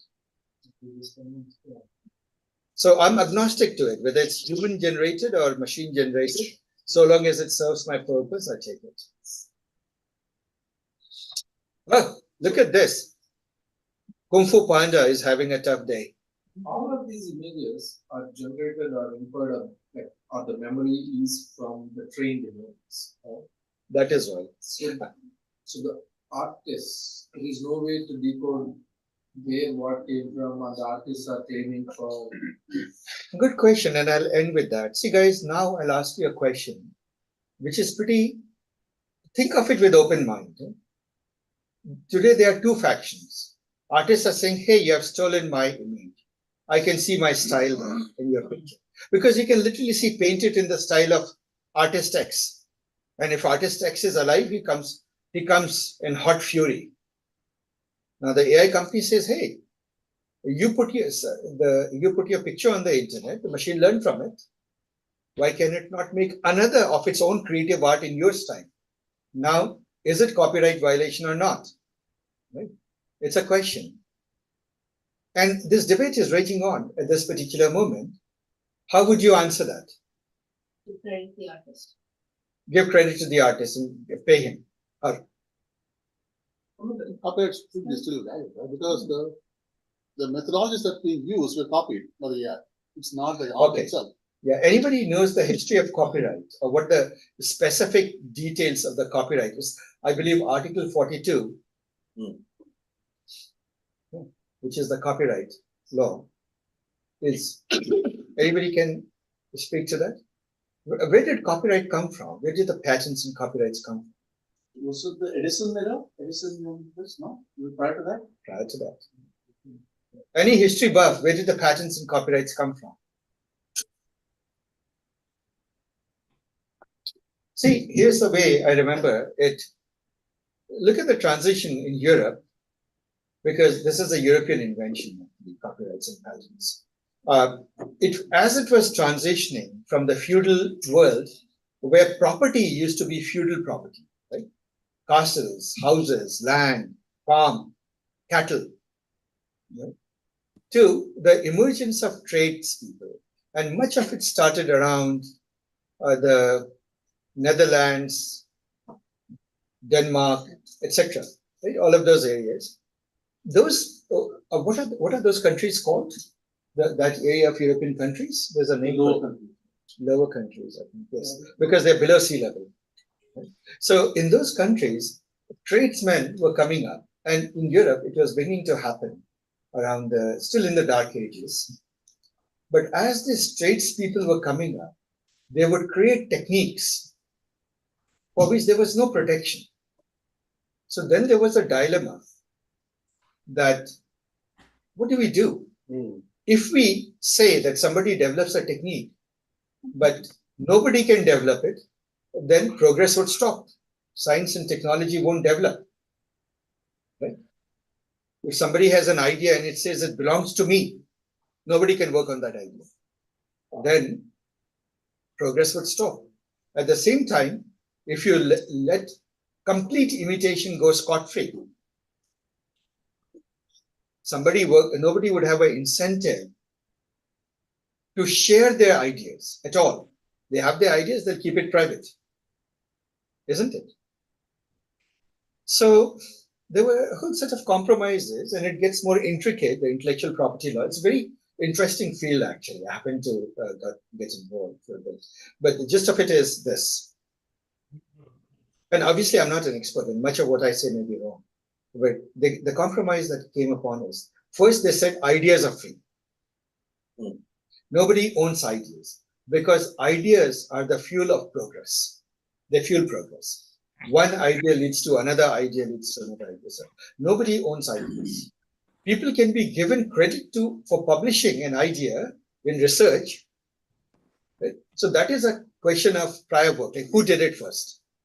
You get credit in research papers, but you just get credit. You don't own it. Anybody can take your idea and run with it and come up with a better idea. Right? All you can say is, I had that. So you shouldn't plagiarize. You shouldn't take somebody's idea and say, it was mine. That's unethical. Plagiarism. And therefore then came the question of copyright, which was that if you express your ideas in writing, then you have a copyright to the expression of that idea for 100 years. To take that idea away, to take the expression away is plagiarism. Right? Is obvious. And plagiarism is a crime. It's theft, it's IP theft. If you implement your idea into a physical realization, you reify it into a device, then you get a patent on it for a certain number of years, which means that you reveal how you did it. Nobody can do it like that for a certain number of years. In those number of years, we can milk the cow. Right? You can get as much compensation as you want by selling the idea, the utility value of the idea. After that, it becomes in the public domain. Copyright also, 100 years later, it's in the public domain. So that is that. Now, when you get those rights, IP is a right, intellectual property is a right. You get the right because you give something to society. What you give to society is fair use. Right? So you write a book or an article, nobody can take the entire article and claim it as theirs, or not quote you, not give you credit for it. That is plagiarism. But a certain paragraph or two of that, or a page of the book with proper credit, is fair use. I can quote you in my paper, right? So long as I say it came from you. But I can't quote the entire book and say it came from you. Right? That is not okay. But a certain subsets, small snippets, is fair use.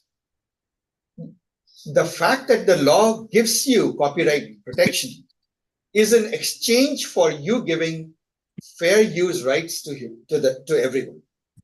Are we together? And that is the crux of the debate around intellectual property and generative AI. When generative AI learns from your images, from your writing, it is picking up snippets, whatever you have put in the public domain. Right? If there's an image, Mona Lisa, nobody's going and painting an exact replica of Mona Lisa, but a reduced version, a picture of Mona Lisa, which is, well, Mona Lisa is out of copyright at this moment, but let's say something that you painted, right? A reduced version of that image is fair use, literally comes under fair use. And therefore an AI model can be trained on it. You don't want AI model to use it, then don't share it. Right? That would be the way to look at it. And so it's a debate. What people are saying is that, but now we need to reform the copyright and AI rights law, because even remember, the machines can up resolution things. It can learn from your picture and do better painting than you do. right? So what now I have no incentive to come up with a painting at all, right? So the purposes of the way the copyright laws and the patent laws were crafted, especially the copyright laws, they don't work, they don't protect the artists or the creatives enough. Yes, it is true that within the current law, the tech companies can go scrape the web, but they don't protect it enough. Right, so that is the crux, I think, of the debate. Anybody else has an opinion, please speak up. But that, to me, seems to be the crux of the debate on the generatives versus the intellectual property. So there is an art form now on the generated part of it where they have competitions and all. So it's accepted as an art form. It's accepted as an art form. Very interesting. See, there was a landmark case. One guy, I believe, somewhere in Wisconsin, there was a major art competition a few years ago. And somebody created a beautiful, big, elaborate painting. And it stole everybody's heart. Everybody felt it should be number one by far. The first prize winner. It won the first prize. Then the artist mentioned that amongst the tools he used generative AI. That led to, oh no, let's take back his prize. And he counter-argued. He says, what? You use a brush, I use prompt. Try to produce this painting just like that. It takes a lot of practice and technique and working with prompts to produce an image of this so evocative and nice. Why is this not art? Right? And that, again, is the crux of the debate. Any thoughts, any questions, any ideas? Yasif, one question or one comment. In one of the other class, someone was mentioning, I was not sure, like you cannot scrap the Amazon APIs, Amazon's sort of interfaces and consider as an API or something. So I was not clear about that statement, but in one of our class, someone mentioned that. So is there any, in your thought, all these companies who creates those APIs, right? I mean, or you can call it. Yeah, I got that. So some of these people are getting pretty. Let me do one thing. Let me stop this.